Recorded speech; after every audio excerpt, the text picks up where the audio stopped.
মানুষের বুদ্ধি আর শ্রমে আমাদের এই সমাজ, সভ্যতা ও রাষ্ট্র ব্যবস্থা এত সুন্দর হয়েছে। যখন মানুষের বুদ্ধি পরিণত হয়নি, তখন অগ্রগতিও সেইভাবে হয়নি। আজ শিক্ষা ও সংস্কারের গুণে আমাদের মধ্যে সচেতনতা বেড়েছে।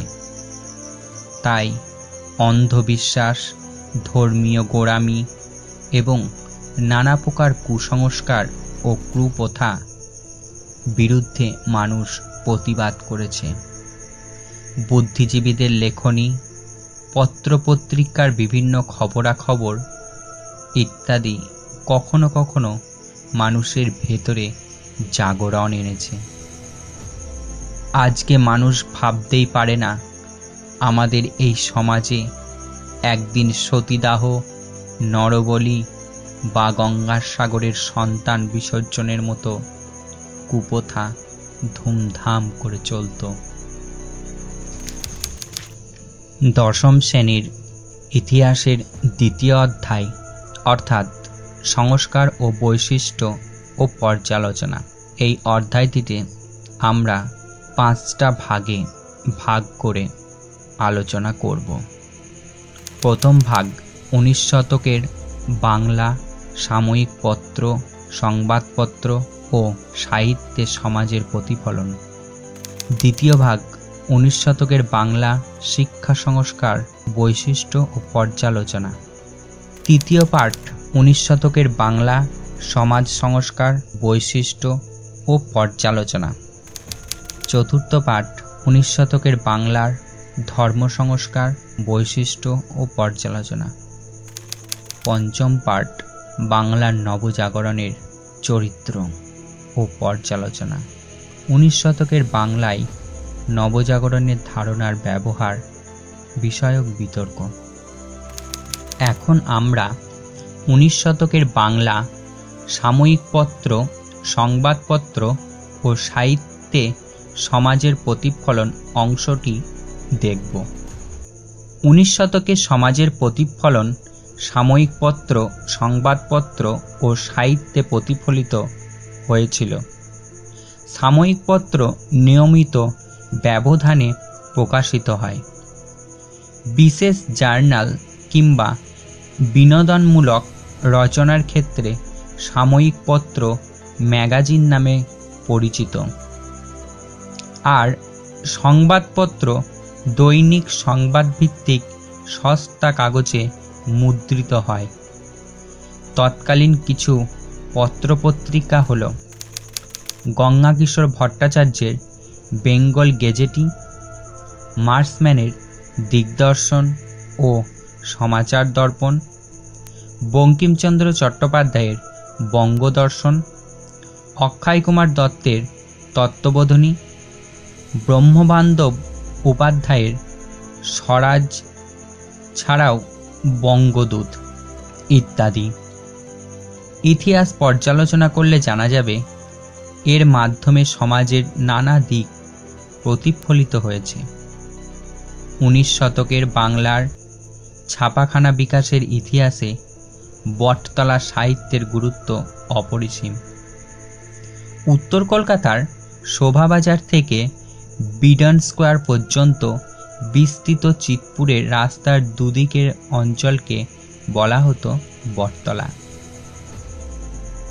এখানে অনুন্নত নড়বড়ে ছাপা যন্ত্রের ভাঙা হরপে সস্তা দামের কাগজে বহু বিচিত্র বিষয়ে নানা স্বাদের বই ছাপা হতো গ্রামীণ ও দরিদ্র পাঠকদের চাহিদা নিবৃত্তির জন্য।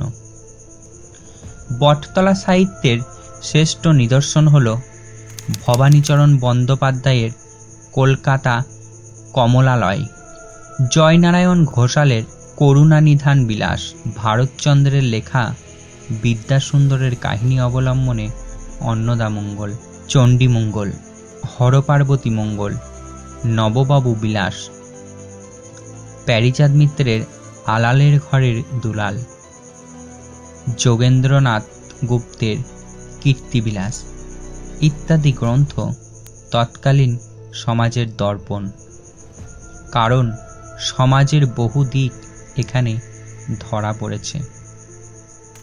এখন আমরা আলোচনা করব বামাবোধিনী পত্রিকা নিয়ে।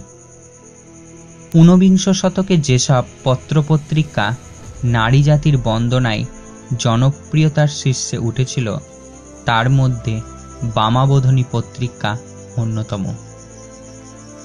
1922 খ্রিস্টাব্দ পর্যন্ত এই মাসিক পত্রিকাটি সগৌরবে ও সাফল্যের সঙ্গে চলেছিল। এই পত্রিকার প্রথম সম্পাদক হলেন উমেশচন্দ্র দত্ত। তিনি কিছু ব্রাহ্ম নেতা কর্মীকে নিয়ে বামাবোধিনী সভা 1863 খ্রিস্টাব্দে গঠন করেছিলেন। আসলে এই সভার মুখপত্র বামাবোধিনী পত্রিকা 1863 খ্রিস্টাব্দের আগস্টে প্রথম প্রকাশিত হয়। প্রায় 60 বছর ধরে পত্রিকাটি চলেছিল। এই মাসিক পত্রিকা সম্পাদনকালে উমেশচন্দ্র দত্ত বিশেষভাবে সহযোগিতা পেয়েছিলেন ক্ষেত্রমোহন দত্ত ও বসন্ত কুমার দত্তের কাছ থেকে। উমেশচন্দ্রের দীর্ঘ 44 বছর সম্পাদনার পর এই পত্রিকার সম্পাদনার দায়িত্ব পালন করেছিলেন সুকুমার দত্ত, তারাকুমার কবিরত্ন, সূর্যকুমার চট্টোপাধ্যায়, ক্ষেত্রগোপাল মুখোপাধ্যায় প্রমুখ। এই পত্রিকার সর্বশেষ সম্পাদক হলেন আনন্দ কুমার দত্ত। বামাবোধিনী পত্রিকাতে একাধারে রক্ষণশীল প্রগতিশীল লেখকদের লেখা প্রকাশিত হতো। তৎকালীন সমাজের ধর্ম, নীতিশাস্ত্র, বিজ্ঞান, ইতিহাস, ঘরোয়া ওষুধপত্র, শিশু পরিচর্যা, নারী শিক্ষা ইত্যাদি বিষয়ে নানা ধরনের লেখা বামাবোধিনীতে প্রকাশ পেত। বাঙালি গৃহবধূদের শিক্ষিত করে তোলা ও সমাজে পরিবর্তন আনতে তাদের ভূমিকাকে গুরুত্ব দেওয়া এই পত্রিকার একটি মূল উদ্দেশ্য ছিল। নারীদের প্রতি বঞ্চনা ও শোষণের বিরুদ্ধে নির্ভীক প্রতিরোধ গড়ে তুলেছিল এই বামাবোধিনী। এখানে বারবার নারী জাগরণের কথা বলতে গিয়ে বলা হয়, বাঙালি নারীদের শিক্ষিত করে তোলার মধ্য দিয়ে সমস্ত বাঙালি পরিবারকে শিক্ষিত করে তোলার কথা। একটি নারীকে শিক্ষিত করার অর্থ একটি পরিবারকে শিক্ষিত করা। বামাবোধিনী সভার মুখপত্র হিসাবে বামাবোধিনী পত্রিকা ছিল 19 শতকের নারী মুক্তির এক উল্লেখযোগ্য দলিল। প্রধানত উমেশচন্দ্র দত্তের মতো অন্য দুই সম্পাদক হলেন যথা আশুতোষ ঘোষ, সন্তোষ কুমার দত্ত। পত্রিকার সম্পাদক মণ্ডলীতে যুক্ত ছিলেন। পত্রিকার সদর কার্যালয়টি ছিল 16 নম্বর রঘুনাথ স্ট্রিট, শিমুলিয়া, কলকাতা। কুসংস্কার মুক্ত করে নারীদের শিক্ষিত করে তোলাই এর লক্ষ্য ছিল।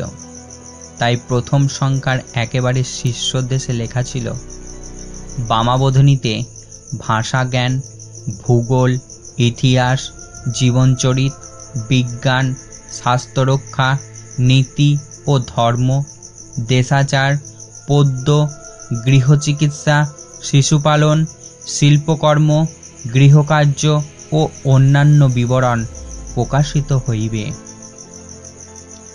পত্রিকায় প্রকাশ, অন্তপুরের মধ্যে বিদ্যালোক প্রবেশের পথ করিতে না পারিলে সর্বসাধারণের হিত সাধন হইতে পারে না।